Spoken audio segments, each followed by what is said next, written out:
Olá, bom dia. Sexta-feira, 8 de novembro de 2024. Nosso super abraço de hoje vai para Beatriz Eloy Lima Suzin, de Gravataí, Rio Grande do Sul. Para o Breno Zerboni, de Volta Redonda, Rio de Janeiro. O Vinícius Nascimento, de Porto Alegre, Rio Grande do Sul. E a Terezinha Bittencourt, de Iretama, aqui no Paraná. Parabéns e que Deus abençoe cada instante da vida de vocês. Este podcast é um oferecimento. Hotel Eldorado Flat, a sua hospedagem na principal avenida de Contagem, Minas Gerais. Passando por aqui, fique com a gente. Tá procurando consulta com médicos especialistas e sem mensalidade? Conheça a Qualimed Saúde. Médicos especialistas com preços acessíveis. Conheça o nosso atendimento online, qualimedsaude.com.br. Os contatos dos nossos apoiadores estão na descrição deste podcast. Na enciclopédia bíblica de hoje, vamos falar da moldagem da argila e como era a cerâmica usada em Israel.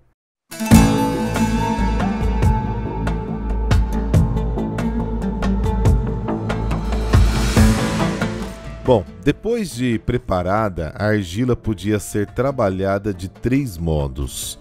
Primeiro, ela podia ser apertada dentro do molde ou da forma. As placas cananeias eram produzidas desta maneira, como também a maioria das lamparinas de época do Novo Testamento. Jó, capítulo 38, versículo 14, se refere à impressão de selo sobre a argila. A outra forma era moldá-la à mão. Parece que os únicos objetos produzidos assim em Israel eram brinquedos, fornos e alguns vasos. A terceira maneira era modelá-la em torno. Este era o método normal. O tipo de torno de oleiro mais antigo que se conhece era de disco giratório em torno de uma haste vertical. Mas pela época do Êxodo, surgiu o torno que possuía um segundo disco maior, montado sobre o primeiro. Acelerava o movimento rotatório e talvez era acionado pelos ajudantes do ceramista.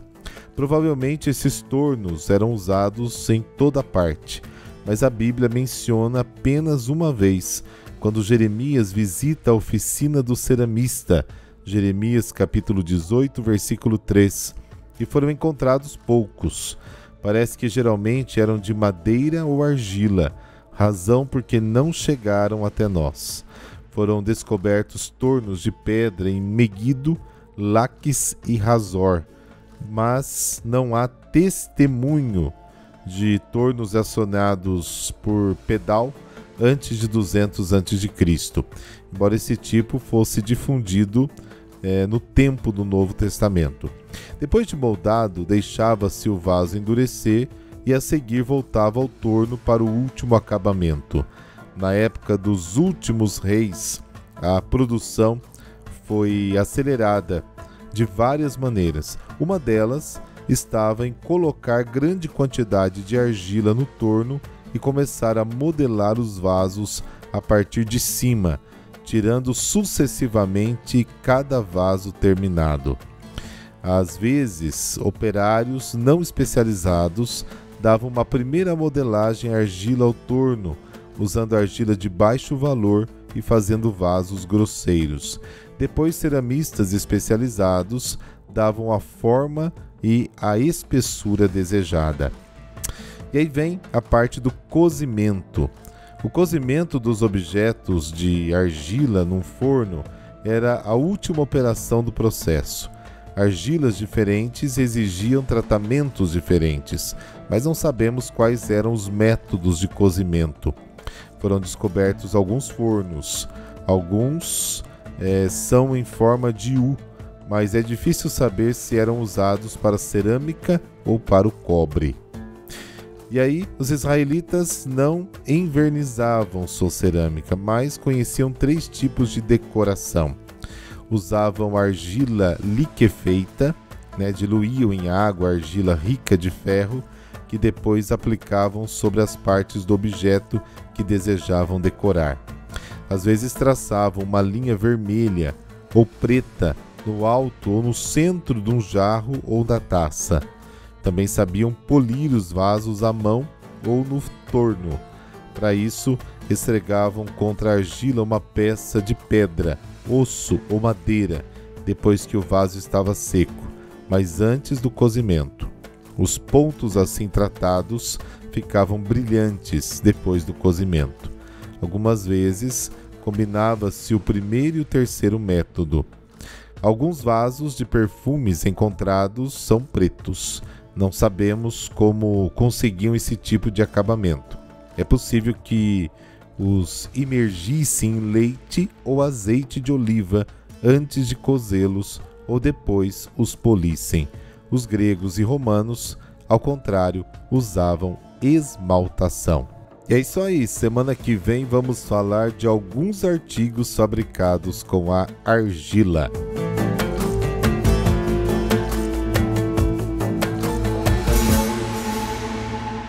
O evangelho de hoje apresenta uma parábola que diz respeito à administração de bens e que só encontramos este relato no evangelho de Lucas. Chama-se a parábola do administrador desonesto. Parábola desconcertante. Lucas diz: o Senhor elogiou o mordomo desonesto porque ele agiu com astúcia. O mestre é o próprio Jesus e não o administrador. Por que Jesus elogia um funcionário corrupto?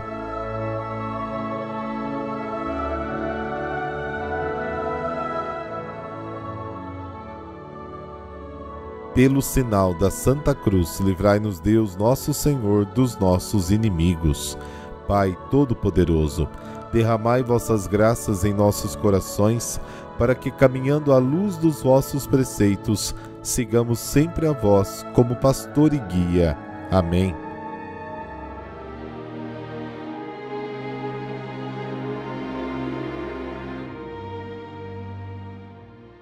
Lucas, capítulo 16, versículos de 1 a 8. O Senhor esteja convosco. Ele está no meio de nós. Proclamação do Evangelho de Jesus Cristo, segundo Lucas. Glória a vós, Senhor. Naquele tempo, Jesus disse aos discípulos: um homem rico tinha um administrador que foi acusado de esbanjar os seus bens. Ele o chamou e lhe disse: que é isto que ouço a teu respeito? Presta contas da tua administração, pois já não podes mais administrar meus bens. O administrador então começou a refletir: o Senhor vai me tirar a administração. Que vou fazer? Para cavar não tenho forças, de mendigar tenho vergonha. Ah, já sei o que vou fazer, para que alguém me receba em sua casa quando eu for afastado da administração. Então ele chamou cada um dos que estavam devendo ao seu patrão e perguntou ao primeiro: quanto deves ao meu patrão? Ele respondeu: 100 barris de óleo. O administrador disse: pega a tua conta, senta-te depressa e escreve 50. Depois ele perguntou a outro: e tu, quanto deves? Ele respondeu: 100 medidas de trigo. O administrador disse: pega a tua conta e escreve 80. E o Senhor elogiou o administrador desonesto, porque ele agiu com esperteza. Com efeito, os filhos deste mundo são mais espertos em seus negócios do que os filhos da luz. Palavra da salvação. Glória a vós, Senhor.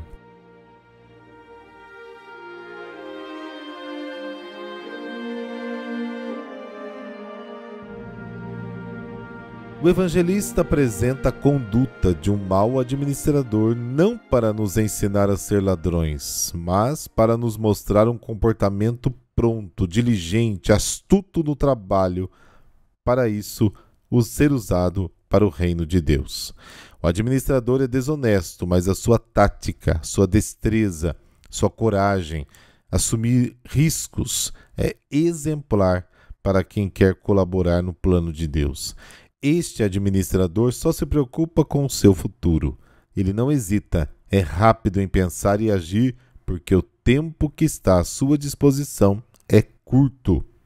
O mestre não é dono deste mundo, que nunca está disposto a perder o que tem e muito menos a elogiar a previsão de um administrador desonesto que o engana. O mestre é Deus. Fora da parábola é elogiado o discípulo que lembra que seu Senhor o chamará a prestar contas, que não sobrevive dia após dia, mas trabalha com determinação e coragem para permanecer fiel até o fim, que perdoa e tolera tudo para que seus pares garantam o direito à pátria eterna.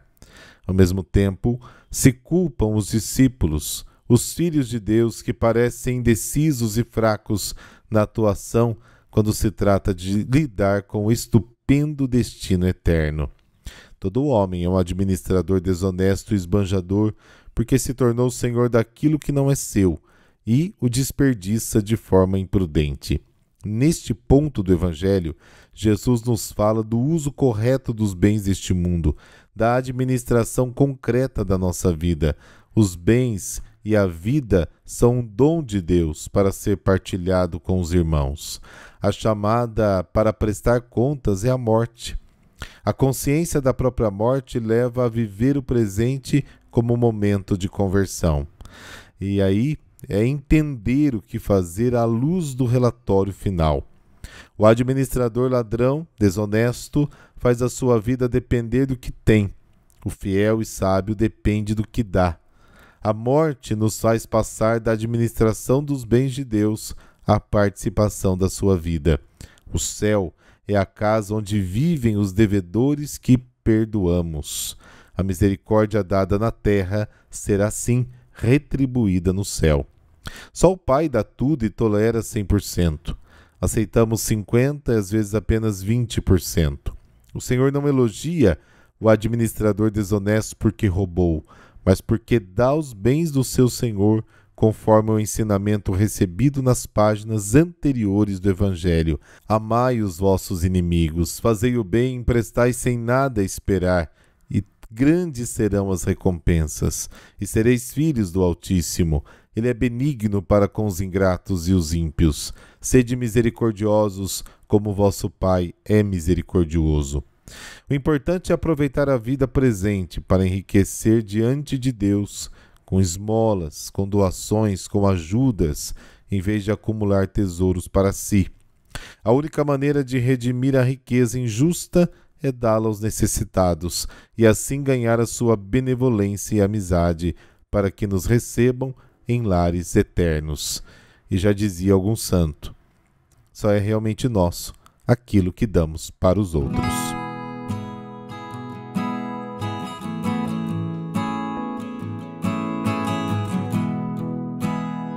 Hoje a igreja celebra também um santo pouco conhecido, São Godofredo. Esse nome, inclusive, difícil, né, significa paz de Deus. Ele nasceu em 1066, filho de família nobre francesa. Com 5 anos, foi entregue para ser educado pelos monges beneditinos. Se ordenou padre aos 25 anos de idade. A sua integridade de caráter e profundidade nos conhecimentos dos assuntos da fé logo chamaram a atenção dos superiores. Foi nomeado abade com a delicada missão de restabelecer as regras disciplinares dos monges, muito afastados do ideal da vida cristã. Ele próprio viveu uma vida austera, simples e dedicada ao seguimento de Cristo. Suas virtudes e trabalho conseguiram a correção de muitos monges e fiéis, de tal modo que o povo e o clero o elegeram como bispo de Amiens.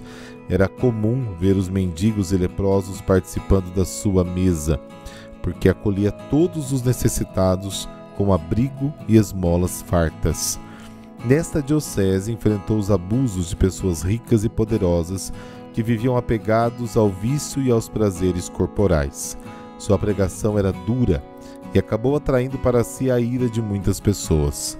Houve uma ocasião em que tentaram envenená-lo, intrigas políticas que o envolveram, provocando em combates e mortes locais. O desgostaram tanto que renunciou ao bispado e recolheu-se ao mosteiro da Ordem dos Cartuchos. Contudo, nem os superiores nem o povo aceitaram a demissão. reconhecidos da sua santidade e edificante trabalho, e Godofredo então foi reconduzido ao cargo. Não muito tempo depois, numa viagem, adoeceu e veio a falecer, no dia 8 de novembro de 1115. Godofredo foi um homem voltado para uma vida de simplicidade, caridade, firmeza, obediência à lei de Deus. Condenou com veemência os abusos do clero e dos nobres, que procuravam essencialmente uma vida mundana, e procedeu à necessária reforma das comunidades religiosas. Seu exemplo santificou religiosos e leigos, algo tão necessário na sua época quanto hoje e na nossa conduta pessoal. Oremos. Ó Deus, que aos vossos pastores associastes São Godofredo, animado de ardente caridade e de fé que vence o mundo, dai-nos por sua intercessão perseverar na caridade e na fé, para participarmos de sua glória. Amém. Abençoe-vos o Deus Todo-Poderoso, Pai e Filho e Espírito Santo. Amém. Bom final de semana para você e amanhã a gente se encontra. Até lá.